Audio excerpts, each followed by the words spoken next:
Hello students, আজকে আমার যে আলোচনার টপিকটা হচ্ছে সেটা হচ্ছে তোমাদের ফান্ডামেন্টাল অফ হিউম্যান জিওগ্রাফির second chapter, population distribution and density and growth. এই যে পার্টটা এটা তোমাদের ইন্ডিয়ান ইকোনমি মানে সেকেন্ড বইটা যেটা আছে জিওগ্রাফি, সেখানেও তোমরা পেয়ে যাবে সিবিএসসি। তো আশা করি আজকের যে টপিকটা আমি বোঝাবো তোমাদের ওই ফার্স্ট চ্যাপ্টার ইন্ডিয়ান ইকোনমি ওইটা প্লাস এই চ্যাপ্টার যে ফান্ডামেন্টালের বই যে সেকেন্ড চ্যাপ্টারটা সেটাতে দুটোতেই কাভার হয়ে যাবে আশা করি। তো স্টার্ট করছি আজকে। প্রথমে আমি জানবো what is density of population. হ্যাঁ, ডেনসিটি অফ পপুলেশন কথাটা মানে কি? সো পপুলেশন কথাটা মানে হচ্ছে কোনো একটা পার্টিকুলার এরিয়াতে পপুলেশন কতটুকু পরিমাণ থাকছে ওই এরিয়া বেসিস, মানে এরিয়ার মধ্যে পপুলেশনের প্রেশারটা কতটুকু আছে। যদি এরিয়া ওয়াইজ পপুলেশন বেশি থাকে তাহলে মনে করতে হবে যে ওই জায়গাতে ডেনসিটি বেশি। কেন বেশি? তার নিশ্চয়ই কোনো কারণ আছে। কারণটা কি? হয়তো কোনো ভালো ফ্যাসিলিটির কারণে সেখানে মানুষ বেশি থাকে। ঠিক আছে? তো নর্মালি পপুলেশন ডেনসিটি আমরা কীভাবে বের করি? তো এখানে একটা ফর্মুলা দেওয়া আছে, total population divide by total area square kilometre. তো ধরো কোনো একটি এরিয়াতে এটা হচ্ছে 200 স্কোয়ার কিলোমিটার একটা এরিয়া। এটা 200 স্কোয়ার কিলোমিটার একটা এরিয়া। এই 200 স্কোয়ার কিলোমিটার এরিয়াতে 2 লাখ পপুলেশন আছে। হ্যাঁ, টোটাল পপুলেশন হচ্ছে 2 লক্ষ। তাহলে 200, এই টোটাল 200 কিলোমিটারে যদি 2 লক্ষ পপুলেশন থাকে তাহলে 1 কিলোমিটারে কতজন থাকছে? এটাই হচ্ছে এই 1 কিলোমিটারে কতজন থাকছে এটাকে বের করাকে আমরা বলি, এই ক্যালকুলেশনটাকে বের করাই হচ্ছে ডেনসিটি অফ পপুলেশন, এই প্রসেসটা। তো এটার প্রসেসটা কি? Total population divide by total area, very simple. তো টোটাল পপুলেশন এখানে 2 লক্ষ, টোটাল এরিয়া 200, তাহলে কত বেরোলো? 2000 persons per square kilometre. That means per 1 কিলোমিটারে 2000 লোক থাকছে। ঠিক আছে? তো এটাকে আমরা বলি ডেনসিটি অফ পপুলেশন। পৃথিবীর, শুধু পৃথিবীর নয়, ভারতে মানে ওভারঅল পৃথিবীর সব জায়গায় ডেনসিটি অফ পপুলেশন আমরা লক্ষ্য করতে পারি। কিন্তু সব জায়গায় বলতে গেলে তুমি সিলেক্টিভ কিছু প্লেস বলো, যেরকম south east Asia. South east এশিয়াতে কিন্তু পপুলেশন ডেনসিটি অনেক বেশি। আবার আমি যদি বলি African country, North African country, Siberia, Alaska, Greenland, বা অ্যান্টার্কটিকা, বা normally north pole side, south pole side, এইসব জায়গাতে পপুলেশন ডেনসিটি কম। আবার ইউরোপ বা আমেরিকা, এইসব জায়গাতে পপুলেশন ডেনসিটি অনেক বেশি। আবার কিছু কিছু জায়গাতে পপুলেশন ডেনসিটি মিডিয়াম। ডিপেন্ড করে কিসের উপরে? কেন এরকম হয়? এগুলি ডিপেন্ড করে কিছু ফ্যাক্টরস আছে। এই ফ্যাক্টরসগুলোর উপরে এই পপুলেশন ডেনসিটিগুলো ডিপেন্ড করে। এই ফ্যাক্টরসগুলো কী কী? So factors determine the distribution and density of population. কোন কোন ফ্যাক্টরসগুলো এই যে ডেনসিটি ডিস্ট্রিবিউশনকে কন্ট্রোল করে? মানে পৃথিবীর সব জায়গায় পপুলেশন ডিস্ট্রিবিউশন অ্যান্ড ডেনসিটি কিন্তু ইকুয়াল না, আনইকুয়াল ডিস্ট্রিবিউশন। ঠিক আছে? বুঝতে পেরেছো আমি এতক্ষণ যা বললাম, যে সব জায়গায় ডেনসিটি সমান না। যদি আজকে কোনো একটা প্লেসে যদি 1 কিলোমিটার 2000 পার্সন থাকে, নিশ্চয়ই আরেকটা প্লেসে 2000 থাকবে না, 1000 থাকতে পারে, 500 থাকতে পারে। তো কেন এই ভেরিয়েশনটা হচ্ছে? এই ভেরিয়েশনে কিছু কারণ আছে। তো ফ্যাক্টরসগুলো আমি ডিসকাস করে নিচ্ছি। তো ফ্যাক্টরসগুলোকে আমরা প্রথমে ভাগ করছি ফিজিক্যাল ফ্যাক্টরস, মানে ফিজিক্যাল মানে আমাকে নেচার যেগুলি আমাদের কন্ট্রোল করে। নেচারের কারণে পপুলেশন ডিস্ট্রিবিউট হয়। সব জায়গায় ইকুয়াল ডিস্ট্রিবিউশন হয় না, নেচারের কারণে আনইকুয়াল হয়। তো ফিজিক্যাল ফ্যাক্টরসগুলো কোনগুলো? নাম্বার 1 হচ্ছে ক্লাইমেট। ক্লাইমেট কীভাবে পপুলেশনকে কন্ট্রোল করে? দেখবে কোনো জায়গায় যদি গরম জলবায়ু, মিন্স গরম, very hot and worm climate থাকে, বা ভেরি এক্সট্রিম কোল্ড ক্লাইমেট থাকে, তাহলে কিন্তু সেখানে পপুলেশন কম থাকে। ফর এক্সাম্পল ধরে নাও সাইবেরিয়া, ওয়ার্ল্ডের সাইবেরিয়া ধরতে পারো, গ্রিনল্যান্ড, আলাস্কা ধরতে পারো। সেখানে কিন্তু এত এক্সট্রিম ক্লাইমেট যে সেখানে পপুলেশন ডেন্সিটি পার 1 কিলোমিটারে হার্ডলি ধরতে পারো 10 জন থাকে, 8 জন কি 10 জন থাকে। অন্যদিকে আমি যদি সাউথ ইস্ট এশিয়ান কান্ট্রিগুলোর কথা বলি, যেখানে মাইল্ড টেম্পারেচার বা নর্মালি সুইটেবল টেম্পারেচার পাওয়া যায়, বা কোস্টাল এরিয়া বলো, বা আমেরিকান কান্ট্রিগুলো বলো, কোস্টাল এরিয়াগুলো বলো, জাপান বলো, বা চীন বলো, ভারত, এইসব দেশে বলো, সেখানে কিন্তু ক্লাইমেট সুইটেবল থাকার কারণে পপুলেশন ডেন্সিটি কিন্তু বেশি, পার 1 কিলোমিটারে 500, 400, 500 করে থাকছে লোক। তো একটা ভাস্ট একটা ডিফারেন্স হচ্ছে, তার কারণ কি? ক্লাইমেট। আবার আমি যদি ভারতের কথা চিন্তা করি, ভারতের সব জায়গায় কিন্তু পপুলেশন ডিস্ট্রিবিউশন সমান না। ফর এক্সাম্পল আমি যদি হিমালয়ের কথা বলি, হিমালয়ে কিন্তু এক্সট্রিম ক্লাইমেট, হিমালয়ান রিজিয়নে। হ্যাঁ, রাজস্থানের ডেজার্ট, থর ডেজার্ট, সেখানেও কিন্তু এক্সট্রিম ক্লাইমেট, সেখানেও কিন্তু পপুলেশন ডেন্সিটি কম। অরুণাচল প্রদেশ পার 1 কিলোমিটারে 17 জন থাকে। অন্যদিকে আবার আমি যদি গঙ্গা প্লেন বা বিহার, মানে ইউপি, বিহারে পার 1 কিলোমিটারে 1100 মানে 1100 লোক থাকে। তো ক্যান ইউ ইমাজিন যে কোথায় অরুণাচল প্রদেশ যেখানে 1 কিলোমিটারে 17 জন থাকছে, আর কোথায় বিহার 1 কিলোমিটারে 1100 লোক, মানে বিরাট একটা গ্যাপ। এই যে এটা কি বলি আনইকুয়াল ডিস্ট্রিবিউশন। আর তার মেইন রিজন হচ্ছে ক্লাইমেট। শুধু ক্লাইমেট না, আরও রিজন আছে। Number 2, soil. সয়েল আমাদেরকে কি হেল্প করে? সয়েল মাধ্যমে আমরা এগ্রিকালচার করতে পারি। যদি সয়েল ভালো হয়, কোনো একটা এরিয়াতে যদি সয়েল ভালো হয়, তাহলে সেটা এগ্রিকালচারের ক্ষেত্রে ভেরি সুইটেবল। ঠিক আছে, তো যেখানে এগ্রিকালচার করা যাবে মানুষ সেখানেই থাকবে, কারণ আমরা জানি পৃথিবীর অধিকাংশ মানুষ প্রাইমারি অ্যাক্টিভিটি মানে এগ্রিকালচারের সাথে জড়িত। তো সয়েলের কোয়ালিটি যেখানে ভালো, সেখানে এগ্রিকালচারও বেসিক্যালি ভালো হবে। ঠিক আছে, আচ্ছা। তারপরে যদি সয়েল কোনো জায়গায় খারাপ থাকে, ফর এক্সাম্পল আমি যদি দেখি মাউন্টেন এরিয়া, হিমালয়ান এরিয়া বা ডেকান ট্রেপ বা এইসব জায়গার যে এরিয়াগুলো আছে, সেখানে কিন্তু তোমার সয়েলের কোয়ালিটি ভালো না, মিনস এগ্রিকালচারের জন্য ইজ নট সুইটেবল। সো যার কারণে সেখানে কি হয়, সেখানে তোমার কৃষিকাজ ভালো করা যায় না, এগ্রিকালচার করা যায় না। তো পপুলেশন ডেন্সিটিও সেখানে কম থাকবে। ওয়ার্ল্ডের এরকম অনেক জায়গা আছে যেখানে সয়েল ক্যারেক্টারিস্টিক্স ভালো না। ফর এক্সাম্পল আমি যদি আফ্রিকান কান্ট্রিগুলোর কথাই বলি, ডেজার্ট এরিয়াগুলো বলি, সেখানে তো সয়েল এগ্রিকালচারের জন্য একদম সুইটেবল না। সো দ্যাটস ওয়াই সেখানে ডেন্সিটিও কম। ঠিক আছে, নেক্সট ওয়াটার ফেসিলিটি। যেখানে জলের ব্যবস্থা ভালো থাকবে সেখানে অবভিয়াসলি পপুলেশন ভালো থাকবে। পপুলেশন সবচেয়ে বেশি সেখানেই থাকবে যেখানে ওয়াটার ফেসিলিটি পাওয়া যায়। ঠিক আছে, আর যেখানে ওয়াটার ফেসিলিটি কম থাকবে সেখানে তোমার পপুলেশন ডেন্সিটি কম থাকবে। ফর এক্সাম্পল হিলি এরিয়াতে ওয়াটার রান অফ হয়ে যায়, রান অফ মানে গড়িয়ে নিচের দিকে চলে যায়, তো জল দাঁড়াতে পারে না, যার কারণে পাহাড়ি অঞ্চলে কিন্তু জলের প্রচণ্ড ক্রাইসিস দেখা যায়। কিন্তু আবার প্লেন ল্যান্ডে কিন্তু সেটা দেখা যায় না, যার কারণে প্লেন ল্যান্ডে পপুলেশন বেশি থাকে, পাহাড়ে পপুলেশন কম থাকে। অ্যাভেলেবিলিটি অফ মিনারেলস, যেখানে মিনারেলস পাওয়া যায় সেখানে মানুষ এমপ্লয়মেন্টের অপরচুনিটি বাড়ে। ফর এক্সাম্পল আমি যদি আমেরিকান আমেরিকার বিভিন্ন ধরো রকি মাউন্টেনে এখানে মিনারেলস এক্সট্রাক্ট করা হয়। গ্রেট ব্রিটেনের রেড মাউন্টেনে মিনারেলস এক্সট্রাক্ট করা হয়। তারপর ইন্ডিয়ার ডেকান ট্র্যাপে মিনারেলস এক্সট্রাক্ট করা হয়। তারপর ইস্টার্ন ইন্ডিয়াতে ছোটনাগপুর প্লেটু, সেখানেও কিন্তু মিনারেলস সবচেয়ে বেশি এক্সট্রাক্ট করা হয়। তো যার কারণে সেখানে প্লেটু হওয়া সত্ত্বেও, প্লেটু কিন্তু ইজ ভেরি কী বলবো, it's not suitable for agriculture or other activity, but ওইখানে মিনারেলস এক্সট্রাক্ট করা হয়, যার কারণে মানুষ সেখানে এমপ্লয়মেন্টের অপরচুনিটি পাচ্ছে। তো দ্যাটস ওয়াই সেখানে কিন্তু ডেন্সিটি বেশি পপুলেশন। ঝাড়খণ্ড, উড়িষ্যা, এগুলো কিন্তু ছোটনাগপুর প্লেটু রিজিয়নের আন্ডারে, তবু সেখানে ডেন্সিটি বেশি হওয়ার কারণ হচ্ছে সেখানে প্রচুর পরিমাণ মিনারেলস পাওয়া যাচ্ছে। ঠিক আছে, তো এই হচ্ছে ফিজিক্যাল ফ্যাক্টরস। তারপর আছে ইকোনমিক ফ্যাক্টরস। ইকোনমিক ফ্যাক্টরস কোনগুলো? Economic and social factors. এগুলিও কিন্তু পপুলেশন ডিস্ট্রিবিউশনকে কন্ট্রোল করে। শুধু যে ফিজিক্যাল ফ্যাক্টরস পপুলেশন ডিস্ট্রিবিউশনকে কন্ট্রোল করে তা না, ইকোনমিক ফ্যাক্টরসও পপুলেশন ডিস্ট্রিবিউশনকে কন্ট্রোল করে। ফর এক্সাম্পল আরবানাইজেশন, যেখানে আরবানাইজেশন কথাটা মানে হচ্ছে শহর বা নগরের উন্নতি। কোনো একটা টাউন বা সিটি যখন ডেভেলপড হয় সেটাকে আমরা আরবানাইজেশন বলি।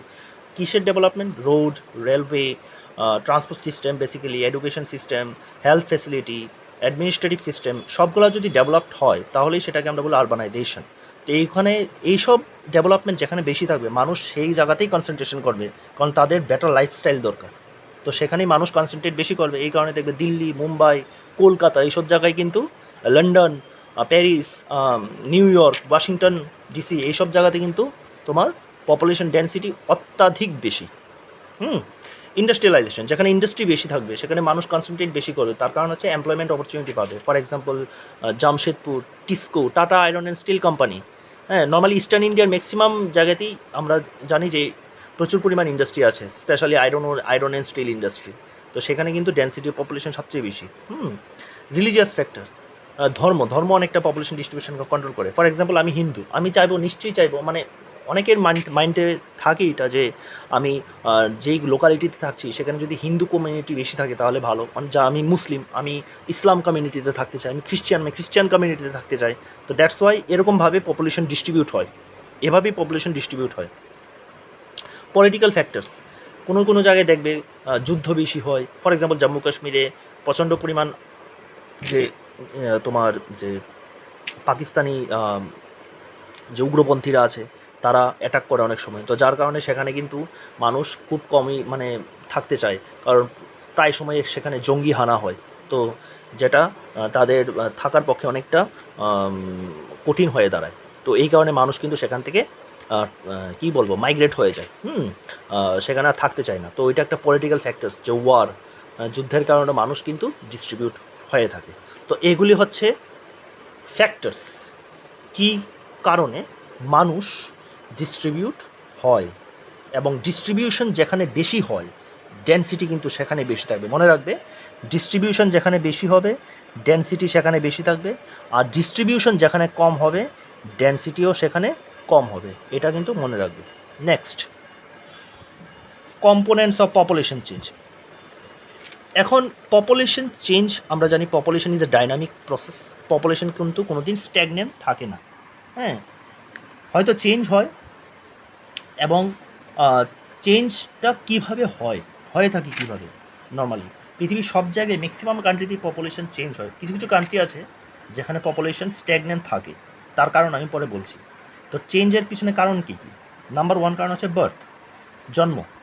যদি কোনো একটা কান্ট্রিতে বার্থ রেট হাই আর ডেথ রেট লো হয়, তাহলে কী হবে?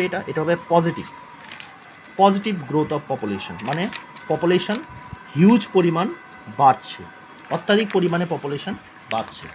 হ্যাঁ, তার এটা কি বোঝাবে? এটা বোঝাবে নিশ্চয়ই ওই কান্ট্রিতে মেডিকেল ফেসিলিটি খুবই ডেভেলপ করছে। মেডিকেল ফেসিলিটি ডেভেলপ করার কারণে ডেথ রেটটা কিন্তু কি কমে গেছে, যার কারণে কন্টিনিউ পপুলেশন বাড়ছে। নেক্সট, আবার যদি দেখা যায় যে উল্টো হয়, বার্থ রেট লো, ডেথ রেট হাই, তাহলে কিন্তু এটা হবে নেগেটিভ গ্রোথ। ঠিক আছে, তাহলে এটা হতে পারে নর্মালি মেডিকেল ফেসিলিটি ডেভেলপড, আমি বলবো না অবভিয়াসলি ডেভেলপ, কারণ বার্থ রেট লো মানে কি, নিশ্চয়ই এটা ডেভেলপ কান্ট্রি, ম্যাক্সিমাম মানুষ সেখানে এডুকেটেড, তারা ফ্যামিলি প্ল্যানিং জানে। বা ডেথ রেট হাই মানে নিশ্চয়ই কোনো একটা মহামারীর কারণে বা কোনো কিছু একটা কারণে হয়তো সেখানে ডেথ রেট এত পরিমাণ বেড়ে গেছে যে পপুলেশন কমে গেছে। ফর এক্সাম্পল, আমি এক্সাম্পল ধরতে পারি করোনা ভাইরাসের কারণে ইউরোপিয়ান ম্যাক্সিমাম কান্ট্রিগুলো কিন্তু প্রচুর পরিমাণ বার্থ রেটের তুলনায় ডেথ রেট কিন্তু বেড়ে গেছে সেখানে। তো দেখা যাবে কয়েক বছর পরে দেখা যাবে, যখন স্ট্যাটিস্টিক্স ধরবে দেখা যাবে যে ইউরোপিয়ান ম্যাক্সিমাম কান্ট্রিগুলোতে বার্থ রেটের তুলনায় ডেথ রেট অনেক বেশি। তার মানে এটা না যে মেডিকেল ফেসিলিটি ডেভেলপ না, ডেভেলপ, কিন্তু কোনো কিছু একটা কারণে, যে এপিডেমিক্সের কারণে এরকম হয়েছে। ঠিক আছে, নেক্সট ডেথ। তো আশা করি বুঝে গেছো, ডেথ রেট যদি বেশি হয়, বার্থ রেট যদি কম হয় তাহলে নেগেটিভ, ডেথ রেট যদি কম হয়, বার্থ রেট যদি বেশি হয় তাহলে পজিটিভ। তাহলে এগুলি পপুলেশনকে চেঞ্জ করে। Next is migration, very important part, migration কীভাবে? মাইগ্রেশন বলতে আমরা বুঝি দুটো জিনিস বুঝি, একটা হচ্ছে place of origin and the place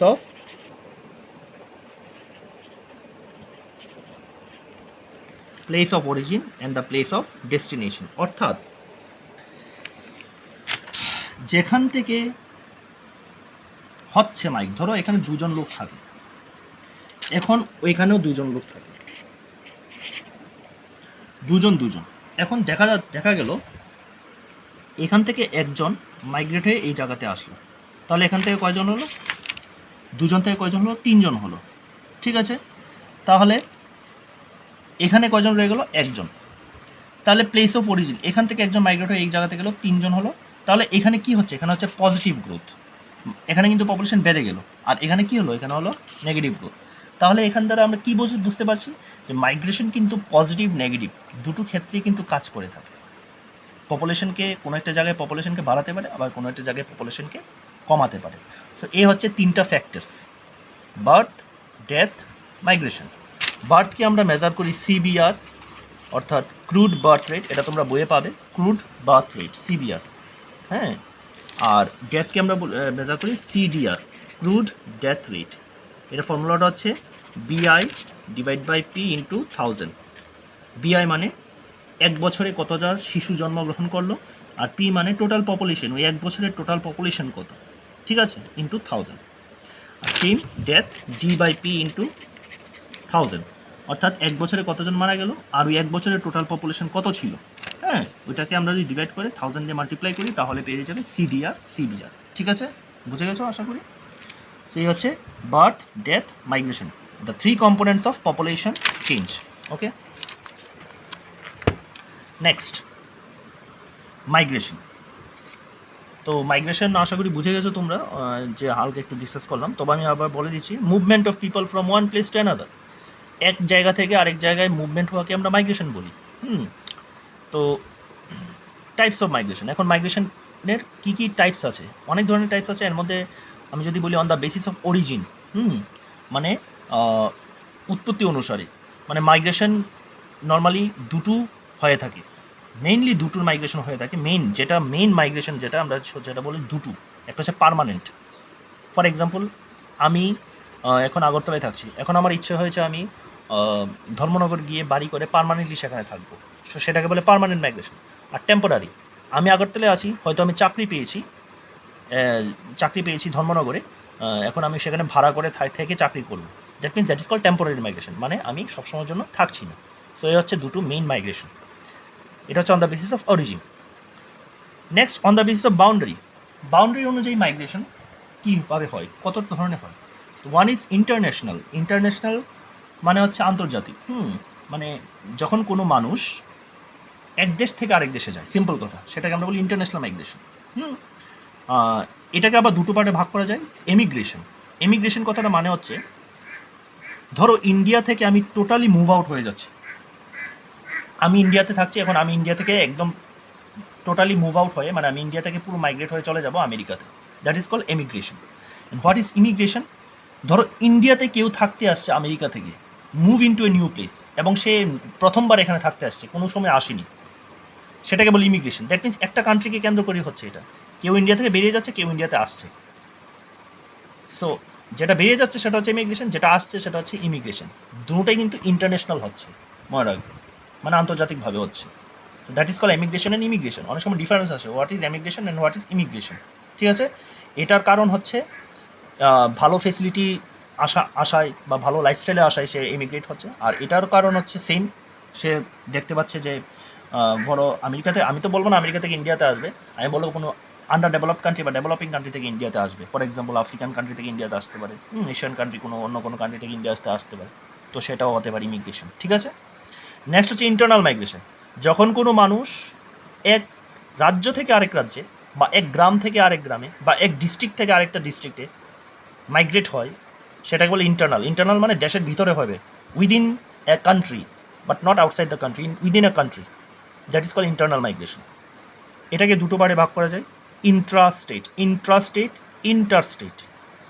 interstate কথাটা মানে হচ্ছে দুটো স্টেটের মধ্যে যে মাইগ্রেশন হয়, মানে দুটো স্টেট, ধরো ত্রিপুরা আসাম, দুটো স্টেট বর্ডারের কাছাকাছি যদি কোনো মাইগ্রেশন হয়, ধরো ত্রিপুরার ধর্মনগর, আসামের করিমগঞ্জ বা পাথারকান্দি, এইসব জায়গা থেকে যদি কেউ মাইগ্রেট হয়, সেটাকে আমরা বলি ইন্টারস্টেট মাইগ্রেশন, মানে একদম বর্ডারের কাছাকাছি এলাকাতে যখন দুটো স্টেটের মধ্যে মাইগ্রেশন হয়, সেটাকে আমরা বলি ইন্টারস্টেট মাইগ্রেশন। আর ইন্ট্রাস্টেট মানে স্টেটের ভিতরে যেটা হয়ে থাকে, হ্যাঁ, স্টেটের ভিতরে, এটাকে আমরা চারটা পার্টে ভাগ করতে পারি। এটা ডিস্ট্রিক্ট ওয়াইজ হতে পারে, সাব ডিভিশন ওয়াইজ হতে পারে, ব্লক ওয়াইজ হতে পারে, হ্যাঁ।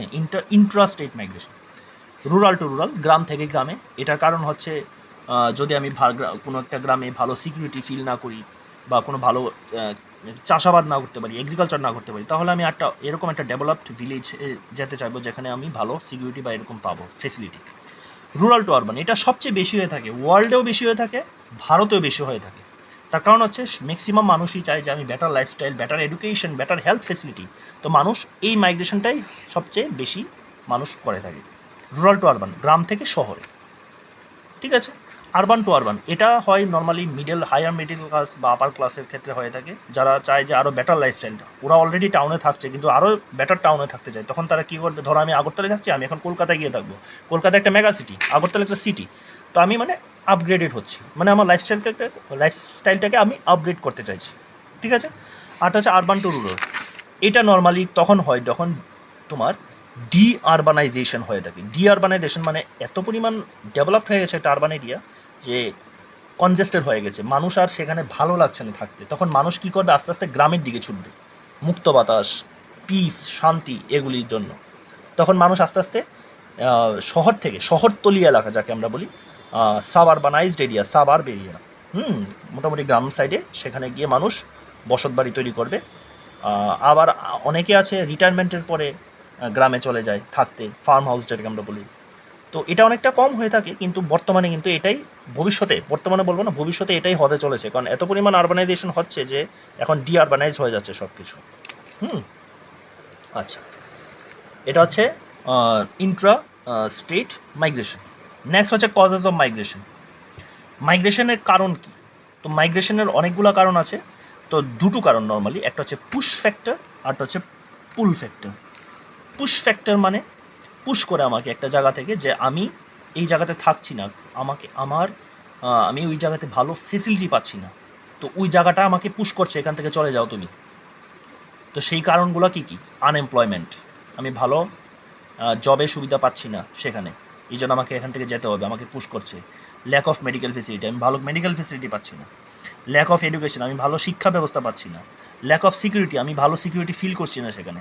এক্সট্রিম ক্লাইমেট, হয়তো গরম বা ঠান্ডা বেশি, আমি এটা সুইট করতে পারছি না নিজের শরীরের সাথে। ন্যাচারাল ডিজাস্টার, প্রায় সময় আর্থকুয়েক হয়ে থাকে, ফ্লাড হয়ে থাকে এই জায়গায়, তো আমি এখানে থাকতে পারবো না। তো এইগুলি আমাকে পুশ করে একটা জায়গা থেকে আরেকটা জায়গায় যাওয়ার জন্য। নাও পুল মানে আমাকে টানে, আমাকে আকর্ষণ করে, কোনো একটা জায়গার ডেভেলপমেন্ট আমাকে আকর্ষণ করে।